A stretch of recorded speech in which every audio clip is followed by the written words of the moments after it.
कोणत्याही जातीचा, धर्माचा, कोणत्याही पक्षाचा विचार न करता एक सामाजिक संदेश देत एका मुस्लिम युवक ज्याने शिवयोद्धा प्रतिष्ठानची स्थापना केली.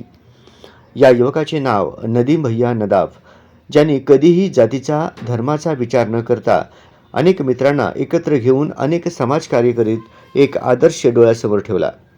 आज शिवयोद्धा प्रतिष्ठानच्या वतीनं शिवजयंती डोळ्यासमोर ठेवून चौपाड येथे रक्तदान शिबिर आयोजित केले आहे.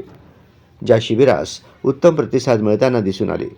याप्रसंगी मैत्री सोशल फाउंडेशनचे संस्थापक अध्यक्ष विनायक साळुंके, उपाध्यक्ष राज क्षीरसागर, विकास नागटिळक, आतिश काळे, संजय राठोड व संतोष कासे उपस्थित होते.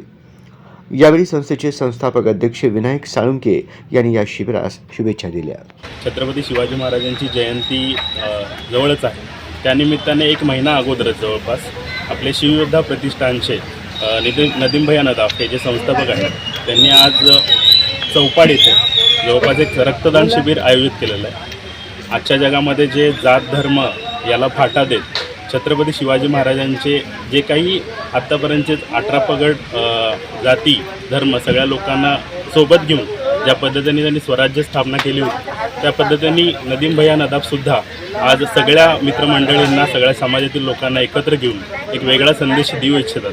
तर मग त्यानिमित्ताने आपण आज इथं मैत्री सोशल फाउंडेशनची पूर्ण टीम इथं त्यांना भेटून शुभेच्छा दिलेल्या आहेत. भविष्यात काही जरी आमच्याकडून तुम्हाला मदत लागली किंवा एक मैत्रीपूर्ण नात्याने आम्ही तुम्हाला सदैव सोबत राहू आणि पूर्ण सोलापूर शहरामध्ये सुद्धा याच पद्धतीने एक मेसेज जावा हे सदिच्छा तुम्हाला व्यक्त करतो आणि येणाऱ्या दिवसांमध्ये अशाच पद्धतीचे वेगवेगळे उपक्रम यांनी राबवावे ही विनंती करतो.